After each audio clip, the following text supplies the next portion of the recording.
Shadow of a Vampire is a fictionalized, behind-the-scenes look at the making of Nosferatu. F.W. Murnau wants to make a vampire movie like no other, so he hires Max Schreck, who is unknown to the cast and crew.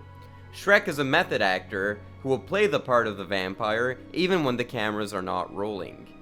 The crew starts to question whether or not Max Schreck is actually a vampire.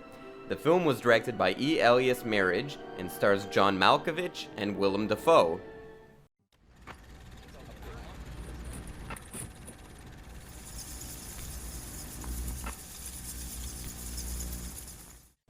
Howdy folks, welcome back to Garage Vampire-thon, where every day for the month of October we revisit a vampire movie. Today we're talking about Shadow of the Vampire, which I feel like is an underrated movie. I've always liked this movie. This isn't my first time watching it. The big question is, should you watch Nosferatu before watching Shadow of the Vampire?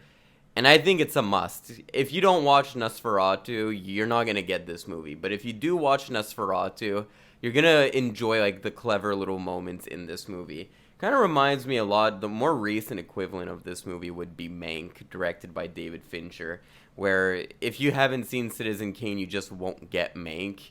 If you haven't seen Nosferatu, you won't really get Shadow of the Vampire. That's just how I feel anyway. Because they do a lot of scene recreations that are very accurate and very fun to watch. That stop motion cellar door opening and Nosferatu crawling out. They recreate that scene with Willem Dafoe.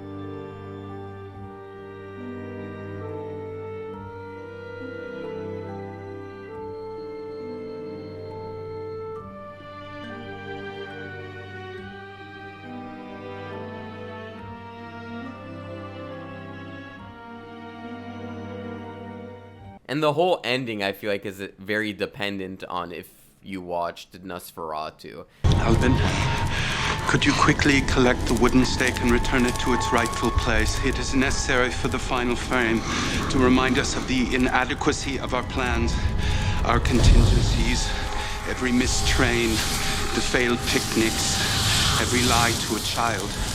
That ending especially is like the cherry on top. I love that ending. It's just like very mesmerizing. You're just like, what the fuck?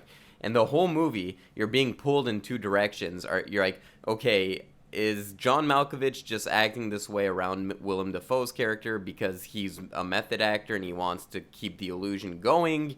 Or is this guy, Willem Dafoe, actually a vampire? And at the end of the day, it's not the most spectacle film. It's really a simple movie with a simple premise that keeps you guessing. Is this guy a vampire? Is he not a vampire?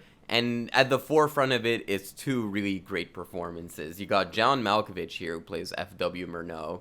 He just wants to make the world's best vampire movie, and he doesn't want his vision to be compromised. The movie opens with the producers saying that he lost the rights to the word Dracula because the Bram Stoker estate didn't want to give the rights to him, and he's pissed, so he has to change it to Nosferatu. There's so many chaotic things going on in this movie, and John Malkovich is just trying to roll with the punches as much as he can without compromising his vision.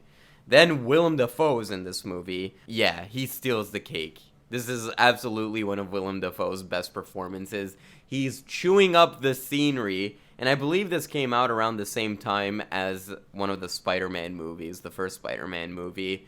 And he even says the line, "You and I are not so different." You and I are not so different. He says it in this movie, but he says it as Nosferatu, so he's like, "You and I are not so different." He's just chewing up the scenery. The faces he makes, they're just absolutely hilarious. He's always like very rat-like, and he's always like got a grin in the corner of his mouth. Iris, in. And what's happened? I saw it. I'm tired of Cast fighting. Calm down. no. He casts no reflection. Calm down, Greg. I see it. No, look at him. Look at him. It's absolutely perfect casting to have Willem Dafoe play Nosferatu. I think what I especially like about this movie is that it has a really unique tone.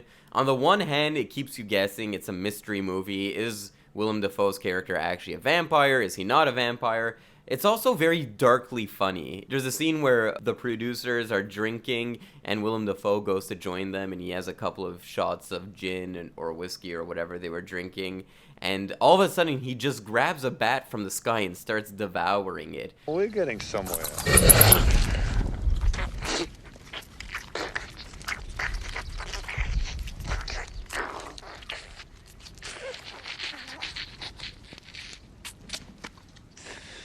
And the producers are just like, what the fuck? And then later, they start to question whether or not he's a vampire, and they're just like, it's fine, we were drunk, it probably didn't happen. So it's always like that kind of, what's going on here? One might say that the tone may give you whiplash, because 1 second, they're trying to make you laugh, the other second, they're actually trying to frighten you, because this is, after all, a horror movie, I would say. There are some terrifying moments in this, despite it being a very lighthearted and goofy movie. But it could give you whiplash. I kind of like that. It's like you're kind of uneasy while you watch this movie. You're like, okay, he's making me laugh 1 second and making me kind of scared the other second. I think it's why the Nightmare on Elm Street movies work so well, because 1 second you're laughing along with Freddy Krueger and the other second you're like, well, what the fuck? This guy's crazy. You can really tell that the director of this movie has a fascination with Nosferatu and movies of that time period, German expressionist films. He really pokes fun at the time period, at the genre of the filmmaking process of that time, but it never feels like he's like laughing at it, and he doesn't go for the easy jokes. It's kind of almost these inside jokes that really show that he understands this world that he's dabbling with. All the way up to the opening credits, where the opening credits are done in the style of like Art Deco, and it has this very beautiful soundtrack. I love the soundtrack of this film. It just works so well in my opinion.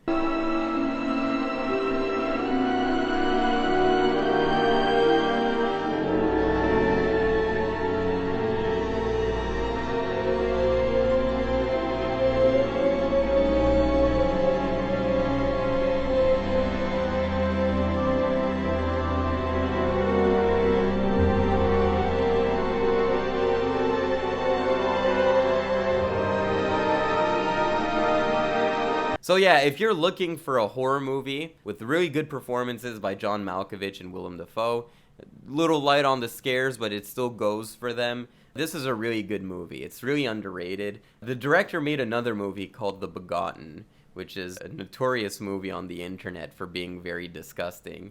But he hasn't made that many movies, and it's really interesting that he made this movie and he also made Begotten, which is kind of a fucked up movie, if I do say so myself. Guys, have you seen Shadow of the Vampire? Here's a question. What's your favorite movie about making movies? Comment below, let me know, and I'll see you guys around. Take care.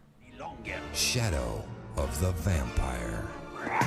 How dare you destroy my photographer? Why not the script girl? I'll eat her later.